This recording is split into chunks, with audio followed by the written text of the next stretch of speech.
Did it seem like I was reading notes or anything? I wasn't really reading notes, but I did have topic points. I'm just trying to come up with something to improve my performance here. Dancing fearless.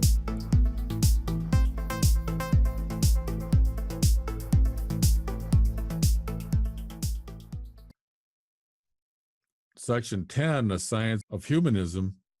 All science will be nothing but the satisfaction of idle curiosity if it does not elevate the essential value of human personality.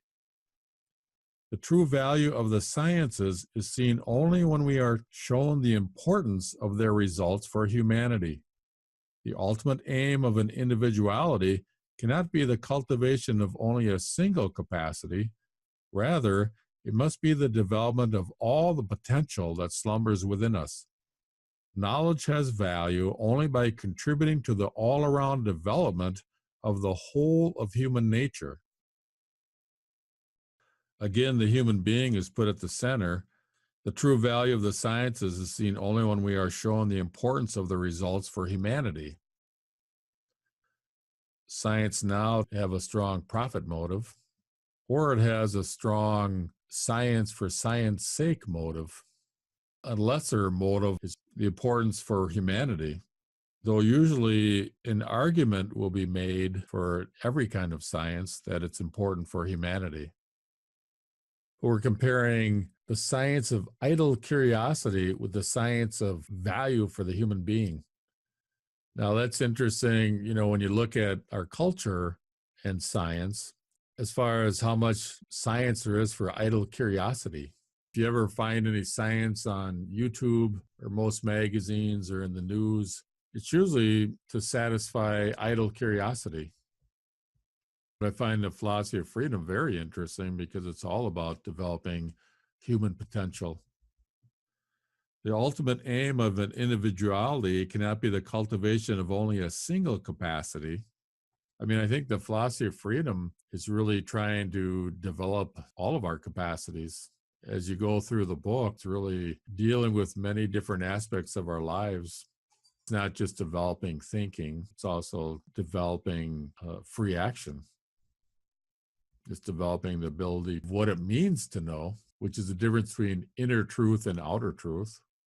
It explains why inner truth is very valuable because it will empower our action rather than having one nice definition of freedom. He's approaching it from a holistic point. Then 11, this book does not regard the relationship of science to life in such a way that the human being must bow down before the world of ideas and devote his powers to its service. On the contrary, it shows that he should take possession of the world of ideas to use them for his human aims. These extend beyond those of mere science. This goes back to what you were talking about, Teresa. We're not bound by the music theory, which is really a science of music, but our aims go beyond science. Of course, they go beyond it in regards to ethics. There is no science of ethics, in a sense that you can use science to determine what is the appropriate action in this particular case. There's a subjective element to selecting ethical principles. So you can't really have a science of ethics that we can all agree upon. This is the proper way to act in this situation that science can agree upon, because ethics is individual. Science fits in as far as that there's a world continuum that's happening where the world is following certain laws. You certainly see this environmentally, but you can also see it culturally.